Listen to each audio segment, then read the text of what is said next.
बारामती. हे नाव ऐकलं की डोळ्यासमोर काय येतं? राजकारण, बरोबर? पण खरंच आकड्यांच्या आणि हेडलाईन्सच्या पलीकडे तिथली राजकीय व्यवस्था नेमकी चालते कशी? आज आपण बरोबर याच प्रश्नाचा शोध घेणार आहोत. फक्त विश्लेषण नाही, तर बारामतीसाठी एक प्रशासकीय आराखडा कसा दिसू शकतो, हे सुद्धा आपण समजून घेऊया. आपण हे सगळं 4 टप्प्यांमध्ये पाहणार आहोत. सगळ्यात आधी आपण जमिनीवरचं वास्तव बघू. म्हणजे तिथले लोक, त्यांच्या गरजा, त्यांच्या समस्या. त्यानंतर 2024च्या निवडणुकीचे आकडे काय सांगतायत यावर नजर टाकू. मग या आकड्यांमागे नक्की काय दडलंय याची कारणं शोधू. आणि सगळ्यात शेवटी भविष्यासाठी बदलासाठी एक ठोस आराखडा कसा असू शकतो हे पाहूया. कोणत्याही मतदारसंघाचं राजकारण समजून घ्यायचं असेल ना, तर सुरुवात करावी लागते तिथल्या मातीपासून, तिथल्या माणसांपासून. तर चला बारामतीच्या 2 वेगळ्या चेहऱ्यांची ओळख करून घेऊया. एक तो जो सगळ्यांना दिसतो आणि दुसरा तो जो अनेकदा नजरेआड राहतो. हेच ते 2 चेहरे. आणि हे बघितल्यावर मनात एकच प्रश्न येतो की एकाच मतदारसंघात हे असं कसं शक्य आहे? म्हणजे एका बाजूला विकासाची चमकदमक आणि दुसऱ्याच बाजूला साध्या मूलभूत गरजांसाठीचा संघर्ष, ही 2 वास्तव एकत्र नांदतात तरी कशी? हेच तर आपल्याला समजून घ्यायचंय. आणि हा जो फरक आहे ना, तो फक्त नकाशावर नाहीये, तो लोकांच्या रोजच्या जगण्यात उतरलाय.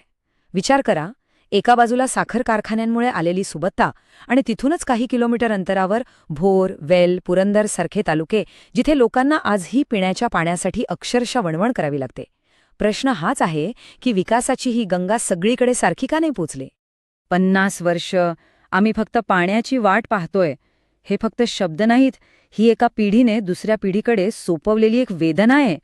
जरा विचार करा, स्वातंत्र्याला इतकी वर्ष झाली आणि तरीही लोकांना त्यांच्या हक्काच्या पाण्यासाठी झगडावं लागतंय. मग विकासाच्या मोठ्या मोठ्या गोष्टी किती खोट्या वाटत असतील, नाही का? आणि या तक्रारी काही वेगवेगळ्या नाहीयेत, त्या सगळ्या एकमेकांत गुंतलेल्या आहेत. बघा, पाणी नाही म्हणजे शेती संकटात, शेती संकटात म्हणजे तरुणांच्या हाताला काम नाही, त्यात खराब रस्ते म्हणजे दळणवळण थांबलं.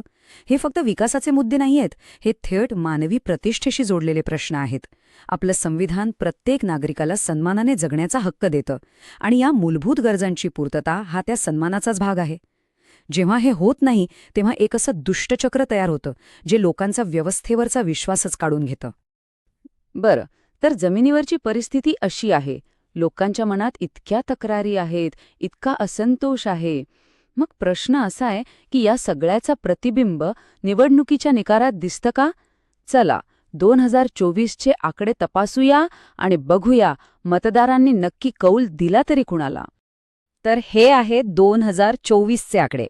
एकूण मतदारांपैकी जवळपास 69% लोकांनी मतदान केलं, जे की एक चांगलं प्रमाण आहे. आणि निकाल? विजयी उमेदवार ठरले राष्ट्रवादी काँग्रेसचे अजित पवार. पण थांबा, हा विजय फक्त विजय नव्हता. तो किती मोठा होता ते पुढचे आकडे बघितल्यावरच कळेल. तब्बल 83% मतं. विचार करा, 83%. हा आकडा फक्त विजयाबद्दल नाही, तर तो मतदारसंघावर असलेल्या एका मजबूत राजकीय पकडीबद्दल सांगतो. प्रतिस्पर्धी तर खूपच मागे राहिले. पण प्रश्न हा आहे की इतका मोठा, इतका एकतर्फी विजय मिळतो तरी कसा? 1,65,000पेक्षा जास्त मताधिक्य. हा फक्त आकडा नाहीये, हे आहे राजकीय वर्चस्व. याचा सरळ सरळ अर्थ असा आहे की विरोधात उभं राहण्याचा विचार करणं सुद्धा किती अवघड असेल, हे या आकड्यांवरून स्पष्ट दिसतं. पण हे जे आकडे आहेत ना, हे तर फक्त वरवर दिसणारं चित्र आहे. खरा प्रश्न आत दडलाय. इतकं मोठं वर्चस्व, इतकी मजबूत पकड निर्माण होते तरी कशी? चला आता या विजयामागची प्रणाली आणि राजकीय समीकरणं उलगडून पाहूया. बघा, इतक्या मोठ्या विजयासाठी एक नाही तर अनेक गोष्टी जुळून याव्या लागतात. इथे काय झालं? 24 वर्षांपासूनची सत्ता, पिढ्यानपिढ्या चालत आलेला एक राजकीय वारसा, त्याचवेळी विरोधी पक्षातच पडलेली फूट आणि सगळ्यात महत्त्वाचं, प्रमुख प्रतिस्पर्धी पक्षाने उमेदवारच उभा केला नाही. म्हणजे हे सगळे घटक जेव्हा एकत्र येतात तेव्हा विजयाचा असा एक अभेद्य किल्ला तयार होतो. पण म्हणतात ना, प्रत्येक गोष्टीला दुसरी बाजू असते. इतक्या वर्षांच्या वर्चस्वामुळे काही गोष्टींकडे दुर्लक्ष होतं का? हा जो मजबूत किल्ला दिसतोय, याला कुठेतरी तडे गेलेत का? चला जरा जवळून तपासूया. आणि हो, हे तडे आता स्पष्ट दिसू लागले आहेत. उदाहरणार्थ एकाच कुटुंबावर असलेलं अतिअवलंबित्व, ग्रामीण भागातल्या समस्या आणि लोकांशी तुटत चाललेला संपर्क, आणि पक्षाच्या आतली धुसफूस. हे सगळे मुद्दे म्हणजे त्या मजबूत किल्ल्याच्या पायाला लागलेली वाळवी आहे, जी आज नाही तर उद्या धोकादायक ठरू शकते. एक गोष्ट लक्षात घ्यायला हवी, बारामतीचे मतदार हे अतिशय सजग आहेत. त्यांना दिल्लीच्या राजकारणात आणि गावाच्या राजकारणातला फरक बरोबर कळतो. आणि म्हणूनच लोकसभा आणि विधानसभा निवडणुकीत त्यांचा कौल अनेकदा वेगवेगळा असतो. जेव्हा निवडणूक राज्याची असते, विधानसभेची असते, तेव्हा त्यांच्यासाठी स्थानिक नेतृत्व आणि गावातले प्रश्न हे सगळ्यात महत्त्वाचे ठरतात. आणि आणखी एक महत्त्वाचा मुद्दा, 2024मध्ये भाजपने उमेदवार दिला नाही हे खरंय, पण याचा अर्थ तिथे विरोधी मतं नाहीत असं नाही. विसरू नका, 2014मध्ये भाजपला इथे तब्बल 26% मतं मिळाली होती. म्हणजे विरोधासाठी एक सुप्त जागा आहे, फक्त ती जागा भरून काढण्यासाठी एक योग्य रणनीतीची गरज आहे. तर आतापर्यंत आपण जमिनीवरची परिस्थिती पाहिली, निवडणुकीचे आकडे पाहिले आणि त्यामागची कारणंही समजून घेतली. आता येतो सगळ्यात महत्त्वाचा प्रश्न. या परिस्थितीत जर बदल घडवायचा असेल तर त्याचा मार्ग काय?